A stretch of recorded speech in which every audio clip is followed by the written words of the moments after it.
پہلی ہی maiden speech میں انسان کی آزادی حضرت محمد صلی اللہ علیہ وسلم کے میلاد النبی کی چھٹی کی ڈیمانڈ کرتا ہوں. اب عبید میاں کی تقریر ہوگی. یہ میری تقریر کی مشین ہے. جی ہاں، آج پتا چلا کہ حضرت کی تقریر کی مشین ہوں، تو انشاءاللہ اب یہ مشین پرانی نہیں ہوگی. ماشاءاللہ جی. یہ اس زبان فیض ترجمان کا فیض ہے بے شک. جو 76 سال میں بھی ان کی مشین چل رہی ہے. ملت کے مشترکہ مسائل کے تحفظ کے لیے اپنے مسلکی تحفظات کے ساتھ مل کر کام کرنا ہوگا. جہاں جہاں جن درگاہوں پہ مقدمہ چل رہا ہے پیروں کا جی، وہ آپس میں اتحاد کریں گے. اتحاد کرتے تو مقدمہ ہوتا. السلام علیکم ورحمۃ اللہ وبرکاتہ. امید ہے آپ حضرات بخیر ہوں گے. ناظرین اکرام، میں آپ کا میزبان رہبر بستوی ایک نئے پوڈ کاسٹ کے ساتھ آپ کی خدمت میں حاضر ہوں. ناظرین اکرام، جیسا کہ آپ حضرات کو معلوم ہے، اس پوڈ کاسٹ میں علماء، شعراء، پیران کرام، علماء کرام کے حالات زندگی پر بات ہوتی ہے اور کچھ اہم سوالات ہوتے ہیں. ناظرین اکرام، آج کے اس پوڈ کاسٹ میں ہماری اور آپ کی جو محبوب شخصیت ہیں وہ کسی تعارف کے محتاج نہیں ہے. عالمی شہرت یافتہ خطیب، ہندوستان کے تاریخ کے عظیم سیاستداں، جو تقریباً 18 سال تک راجیہ سبھا کے ممبر رہے. ماشاءاللہ ان کو پوری دنیا ہم اور آپ پیار سے حضرت علامہ الحاج عبید اللہ خان اعظمی صاحب قبلہ کے نام سے جانتے اور پہچانتے ہیں. جی ہاں، حضرت تشریف رکھتے ہیں، آئیے آپ کی ملاقات کرواتے ہیں. السلام علیکم ورحمۃ اللہ وبرکاتہ. وعلیکم السلام. خیریت سے ہیں حضور؟ الحمدللہ رب العالمین. حضور، سب سے پہلے تو آپ کا بہت شکریہ کہ آپ کی طبیعت خراب بھی ہے لیکن آپ نے تب بھی ہمیں جو ہے وقت عنایت فرمایا، اس کا بہت شکریہ. سوالات کا آغاز کریں آپ، اگر آپ کی اجازت ہو. بسم اللہ. جو سب سے پہلے تو ہم لوگ یہی جاننا چاہتے ہیں کہ آپ کی پیدائش کس جگہ ہوئی؟ اچھا جی آپ اعظم گڑھ شہر میں میرا انٹرویو لے رہے ہیں میرے گھر پہ. جی یہاں سے گورکھپور روڈ پہ جی واقع 20 کلومیٹر پہ ایک قصبہ ہے جی این پور. جی اس سے متصل ہی پٹھانوں کی ایک بہت بڑی آبادی ہے بلریا گنج روڈ پر، جی جو خالص پور کے نام سے مشہور ہے. جی مارچ 1949 میں جی میری پیدائش اسی خالص پور میں ہوئی. ماشاءاللہ. لوگ یہ بھی جاننا چاہتے ہیں حضور کہ آپ کا تعلیمی سفر کیسا رہا، بالخصوص جو آپ کا آغاز کہاں سے ہوا اور کتنی مشکلات کا سامنا کرنا پڑا آپ کو؟ تعلیمی سفر کا آغاز تو صحیح معنوں میں میرے والد صاحب کی تربیت سے اور انہی کی آغوش تربیت میں تعلیم سے میرا تعلیمی سفر میرا شروع ہوا. جی اس کے بعد میں حضور حافظ ملت کی آغوش تربیت میں آ گیا ماشاءاللہ. اور وہاں سے یہ سفر جو شروع ہوا ہے وہ اب تک میں سفر میں ہوں. جی تو مکمل تعلیم کہاں تک ہوئی آپ کی؟ دارالعلوم اشرفیہ مبارک پور سے. جی اس زمانے میں گولا بازار جہاں 12 ربیع الاول شریف کو ہم نے تقریر کی، جی وہیں ہم لوگوں کی دستار بندی ہوئی. جی یہ بات ہے 1968 کی. 68. 69 میں حضور حافظ ملت نے مجھے ایک شہر ہے مہاراشٹرا میں ناسک، جی وہاں حضرت نے مجھے امامت کے لیے بھیج دیا. اس زمانے میں 100 روپے مشاہرہ تھا. مزید بچوں کو پڑھانے کے لیے جی 30 روپے اوپر سے ملتے تھے. اوپر سے. جی تو یہ 1969 میں ہماری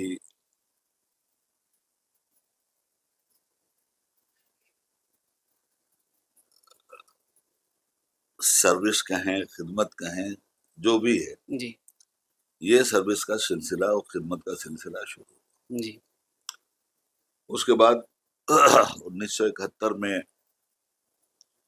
میں بامبے چلا گیا. وہاں سنی تبلیغ الاسلام کے نام سے، چونکہ مزاج شروع ہی میں متحرک تھا جی شروع سے ہی، تو ہمارے ایک دوست تھے حافظ محمد زبیر رضوی، جی ہم دونوں نے مل کر سنی تبلیغ الاسلام کی ایک بنیاد ڈالی. جی جس کی سرپرستی اس زمانے میں حضور سید العلماء آل انڈیا سنی جمعیت علماء کے صدر مرارہ شریف کے سجادہ نشین حضرت مولانا سید علی مصطفیٰ صاحب رحمۃ اللہ علیہ نے جی فرمائی تھی۔ ماشاء اللہ 1973 میں ہم وہیں سے حج کے لیے چلے گئے۔ اچھا ماشاء 73 میں ہم نے 2 حج کیے، اللہ 73 میں 2 ایک ہی سال میں۔ جی 2 یا 3 جنوری کو پہلا حج آ گیا تھا، جی وہ 24 یا 25 دسمبر کو جی دوسرا حج آ گیا تھا۔ اچھا ماشاء اس طرح دونوں حج ہمیں نصیب ہوئے اللہ ماشاء ایک ہی سال میں۔ اس دونوں سفر کی خصوصیت یہ رہی کہ پہلا سفر پانی کے جہاز سے ہوا، اللہ جی سمندر میں تقریباً 9 دن کا یہ سفر تھا۔ جی اوپر آسمان، ٹمٹماتے ہوئے چاند تارے، نیچے پانی،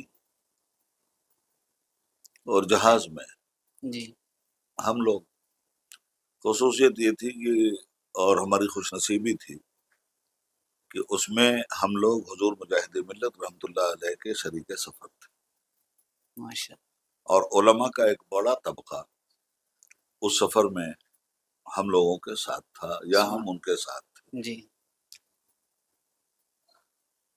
علامہ ارشد القادری صاحب علیہ رحمت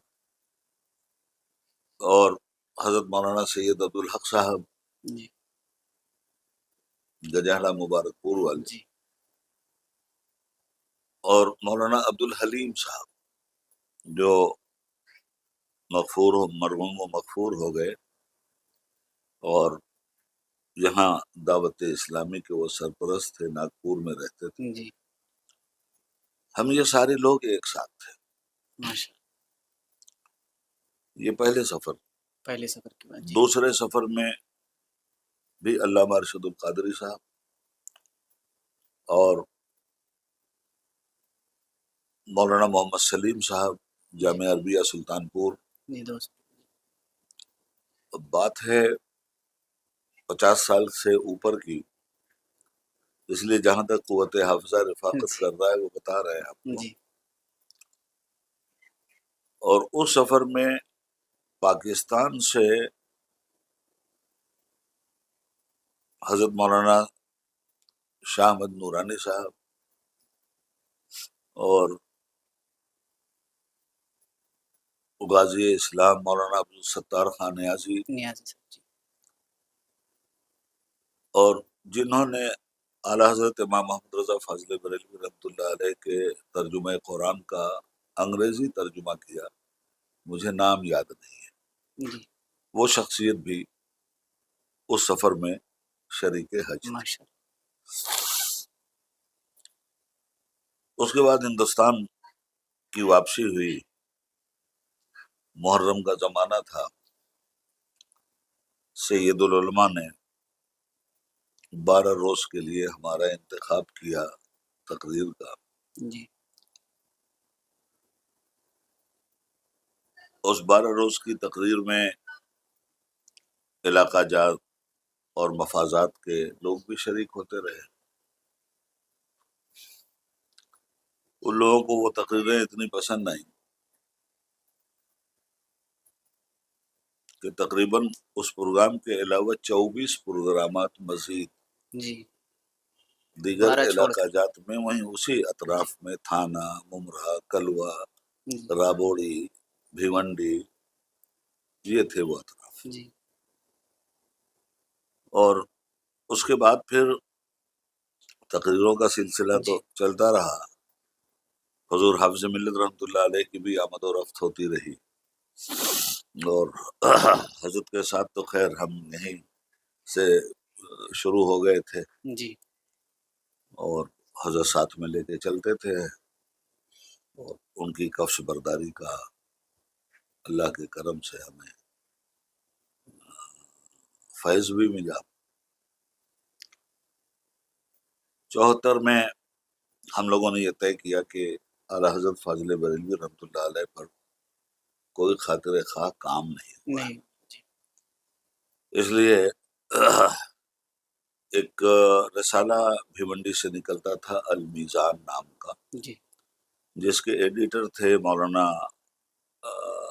سید جیلانی میاں صاحب، جی جو حضرت مدنی میاں صاحب کے بھتیجے ہیں اور حضور محدث اعظم ہند علیہ الرحمت کے پوتے ہیں. ماشاء اللہ. جی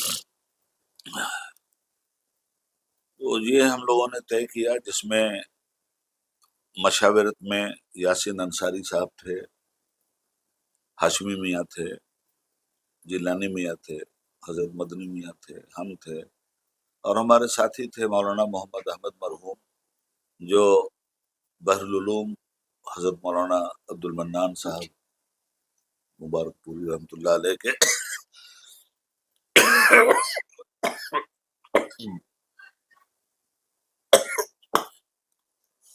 بڑے صاحبزادے تھے. یہ ہوا کہ امام محمد رضا نمبر آنا چاہیے، اور اعلی حضرت کی مختلف الجہات جو شخصیت جی اس عبقریت کا اظہار ہونا چاہیے. بے شک. اس پہ ہم لوگوں نے بہت محنت کیا، اور اس کی جو افتتاحی کانفرنس ہوئی، جس میں عوامی بیداری اور مقاصد کو لوگوں کے سامنے رکھنا تھا، اور ایک لمبا کام تھا. جی وہ اب آپ المیزان کے امام محمد رضا نمبر کے رشحت قلم میں پڑھ لیجئے گا، جی انشاءاللہ. ریکارڈ پہ ہے. اس میں ان بڑے لوگوں کا بڑکپن تھا کہ ہماری صدارت میں وہ کانفرنس ہوئی. ماشاء اس وقت ہماری عمر میرے خیال سے 25 25 سال. سال. جی بعد میں کام شروع ہوا، الحمدللہ وہ کام پائے تکمیل کو پہنچا. اس کے بعد مستان تالاب ایک جگہ ہے بامبے نمبر 8 پہ، جے جے ہاسپٹل کے قریب، جی وہاں امام محمد رضا کانفرنس منعقد کی گئی، اور اسی میں امام محمد رضا نمبر منظر عام پہ آیا، شائع ہوا.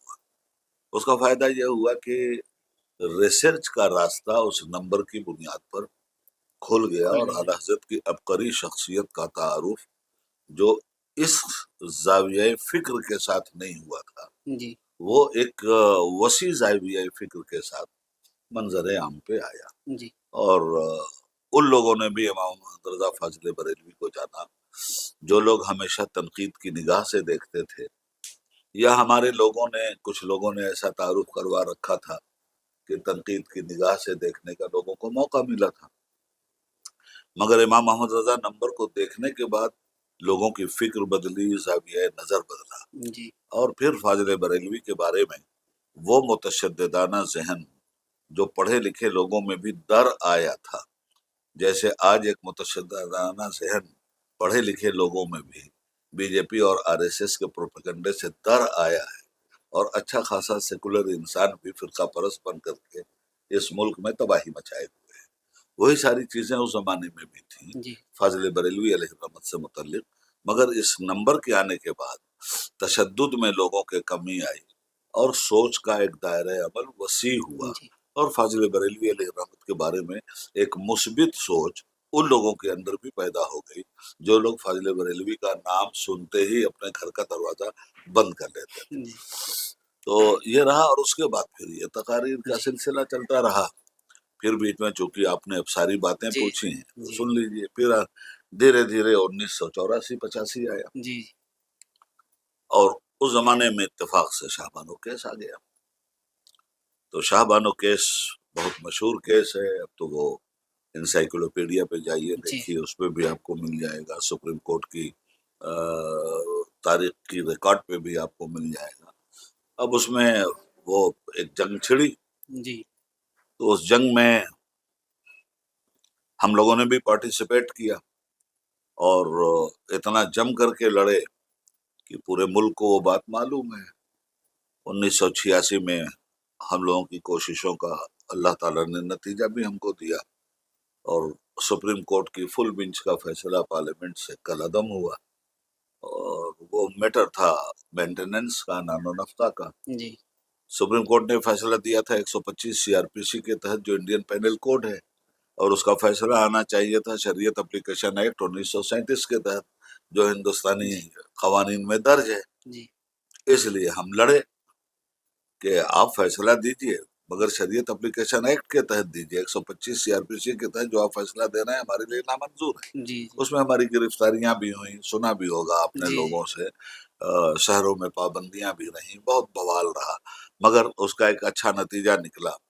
ہم کو پارلیمنٹ میں گالیاں بھی بہت دی گئیں، یہ مسلمانوں کا اورنگزیب ہے تو یہ مسلمانوں کا محمود غزنوی ہے تو فلانا ہے تو ٹھکانا ہے، بہت ساری چیزیں چلتی رہیں، مگر ٹھیک ہے۔ دیکھیے مرد وہ نہیں ہے جو چمچہ گیری کر کے ہاتھ جوڑ کے بیٹھ جائے، جی بے شک مرد وہ ہے جو اختلافات کا صحرا پہنتے ہوئے اپنی منزل تک پہنچے بھی اور لوگوں کو پہنچائے بھی، بے شک ہے نا۔ جی بے وہ شک تو جب اپنی جماعت میں منافقین اور غدار پیدا ہو جاتے ہیں کسی جماعت میں بھی، جی تو اس جماعت کا شیر کتوں سے بھی ہار جاتا ہے۔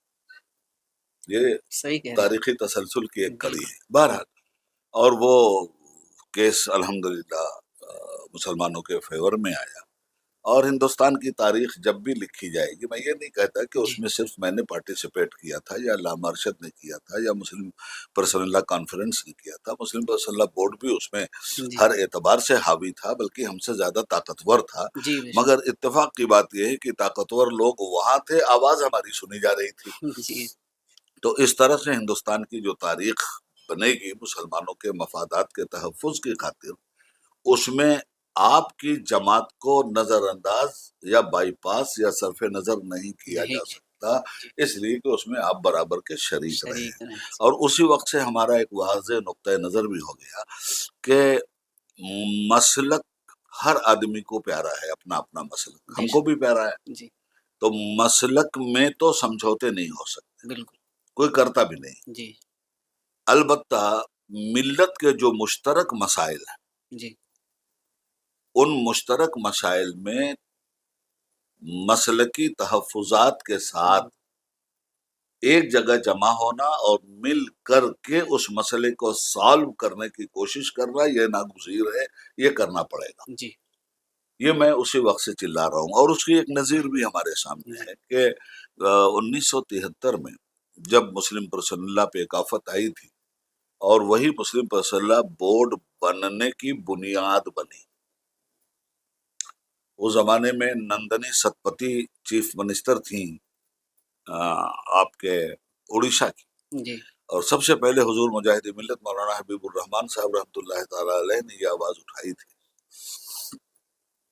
خوش قسمتی سے میں ان کا آخری خلیفہ ہوں، اللہ مگر جی میں نے کبھی اس بات کو شو نہیں کیا، کتابوں میں آ گیا ہے اس لیے کہہ رہا ہوں۔ جی جی تو حضرت کو گرفتار کر لیا گیا ہوں اور جیل میں ڈال دیا گیا۔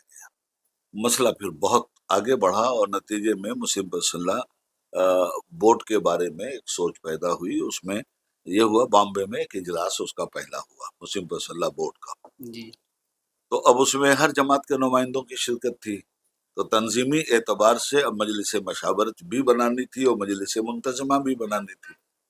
تو اس میں لوگوں نے اتفاق رائے سے صدر چنا مولانا قاری محمد طیب صاحب محتمم دارالعلوم دیوبند کو، ہوں اور 2 نائب صدر چنے گئے، ایک ہماری اہل سنت سے اور ایک اہل تشیع سے۔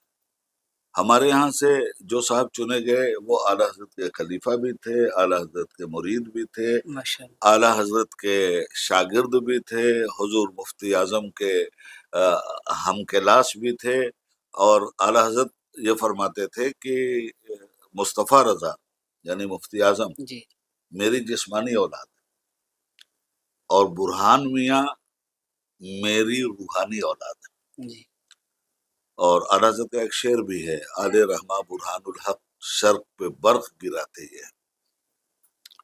تو حضرت کو نائب صدر بنایا گیا، جی اور شیعہ برادری سے مولانا کلب جواز صاحب کے والد مولانا کلب عابد صاحب کو، تو اس طرح سے ہر جماعت کی شمولیت اس میں ہوئی۔ مگر اس شمولیت سے پہلے جی حضور مفتی اعظم کے پاس حضرت برہان الملت آئے اور فرمایا کہ ایسا ایسا معاملہ ہے اور مسلم مسائل کا سوال ہے، تو کیا اس میں شرکت کی جا سکتی ہے؟ تو حضرت کا بھی اندیہ تھا کہ تحفظ مسلک کے ساتھ ملت کے مسائل میں سب کے ساتھ بیٹھنا ناگزیر ہے، اس لیے حضرت نے اجازت دی کہ نہ صرف یہ کہ آپ جائیے بلکہ اس عہدے کو بھی قبول کیجئے جو عہدہ آپ کو دیا جانا ہے۔ ماشاء اللہ، حضور مفتی اعظم حضور مفتی اعظم نے، جو ہم لوگوں کے خوش قسمتی سے ہمارے خاندانی پیر ہیں، ماشاء یہ ہمارے بھائی، ہمارے ماموں، ہماری والدہ، ہمارے والد، سب حضرت مفتی اعظم سے ارادت و نسبت رکھتے ہیں۔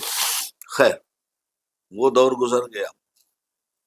اس کے بعد میرے خیال سے آپ لوگ بھی پیدا ہو گئے ہوں گے، جی اس وقت تک تو آپ لوگوں کی پیدائش ملک عدم میں رہی ہوگی۔ تو جی خیر، اس کے بعد وہ پورے ملک میں ہم لوگ کام کرتے رہے، جی اور دھیرے دھیرے 1988 لاسٹ میں ہماری زندگی میں ایک نیا موڑ آیا۔ جی 88 میں وی پی سنگھ صاحب، جی سابق پرائم منسٹر آف انڈیا، یہ کانگریس کے فائنانس منسٹر تھے، اور اسی زمانے میں ایک گھوٹالہ ہو گیا۔ بوفورس ایک وہ تھی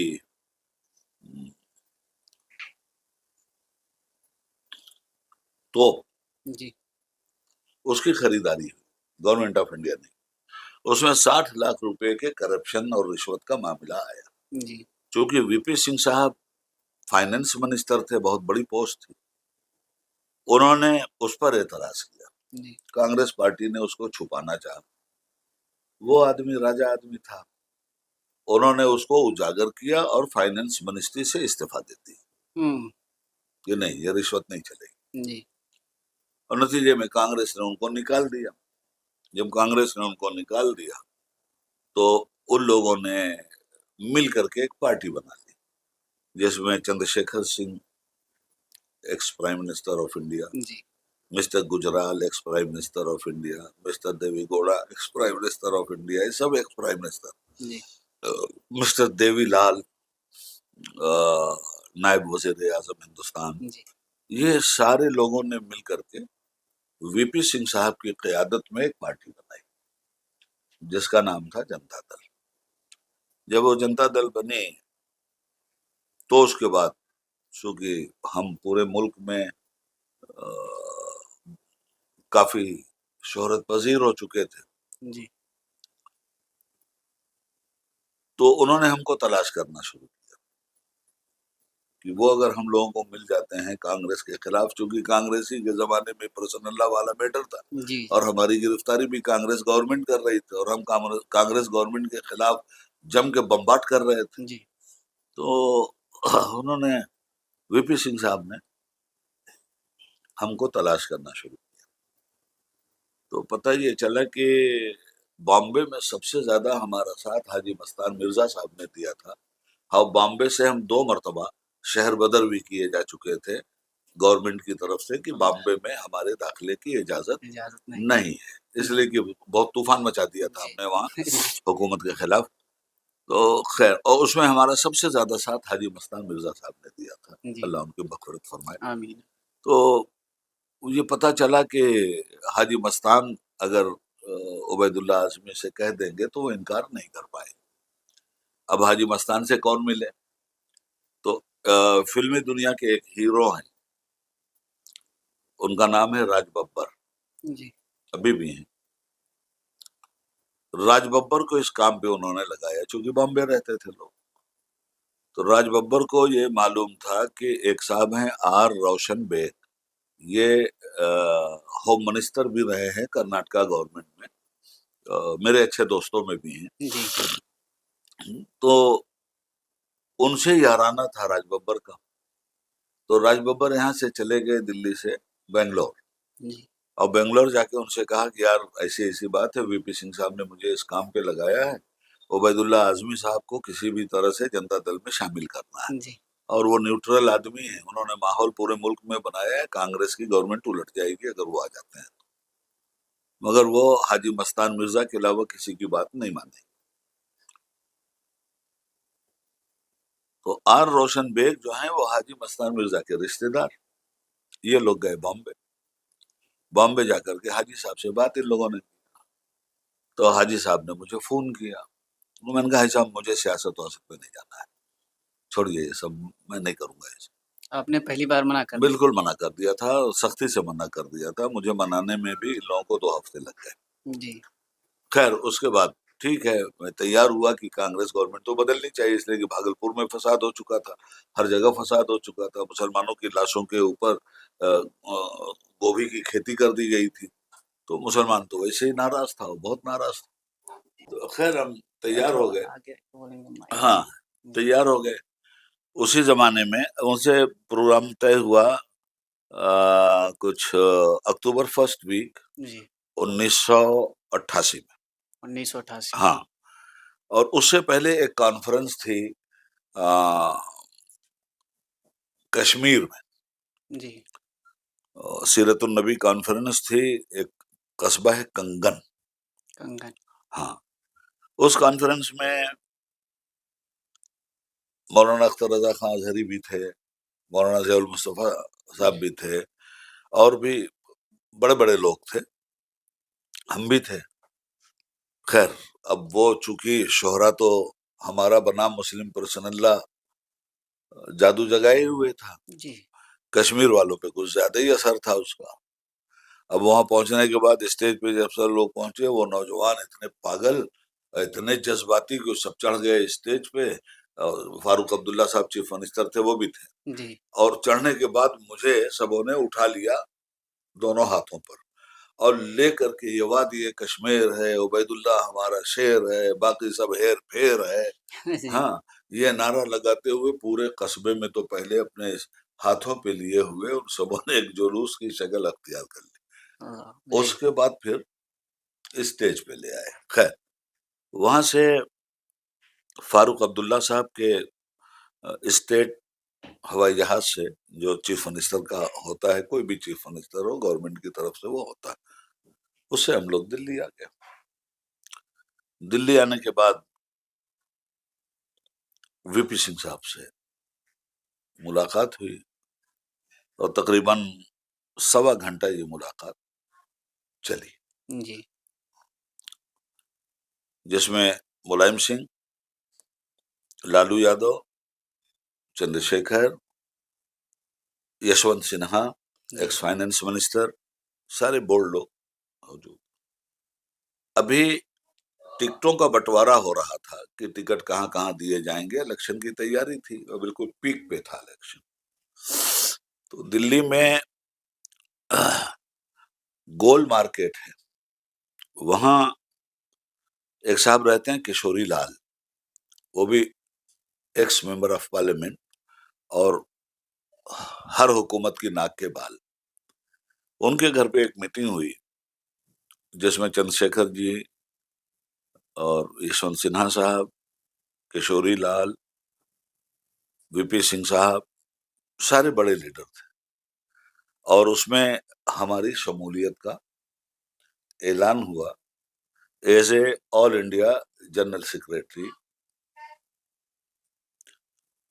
اور وہیں پر جنتا دل کے لیٹر پیڈ پہ وی پی سنگھ صاحب نے یہ لکھا کہ جنتا دل کی راج سبھا کی پہلی سیٹ بنام عبید اللہ خان اعظمی کلیئر کی جاتی ہے، جی پہلی سیٹ آپ پہلی سیٹ۔ اس طرح سے ہم جنتا دل کے پہلے ایم پی ہوئے جی راج سبھا کے۔ اور جب وہ دیا ان لوگوں نے لفافے میں دستخط کر کے، تو کشوری لال نے ایک مذاق بھی ہم سے کیا کہ دیکھیے بیگم کو بھی مت بتائیے گا، لے جا کے کسی تجوری میں اس کو، اس لیے کہ وہ الیکشن 31 مارچ 1990 کو ہونا ہے، جی راج سبھا کا جی پہلا الیکشن۔ جی ٹھیک ہے، ہو گئی۔ اس کے بعد ہمیں چارج دیا گیا یو پی اور بہار۔ یو پی میں ربر میاں اس زمانے میں 85 سیٹیں ہوتی تھیں پارلیمنٹ کی، جی اور بہار میں چونکہ اتراکھنڈ نہیں بنا تھا، اتراکھنڈ اور بہار میں جھارکھنڈ نہیں بنا تھا، 55 سیٹیں تھیں۔ جی وہ الیکشن ہم نے اتنی دھوم سے لڑایا کہ یو پی کی 85 سیٹوں میں 64 سیٹیں جنتا دل یہاں سے جیتی،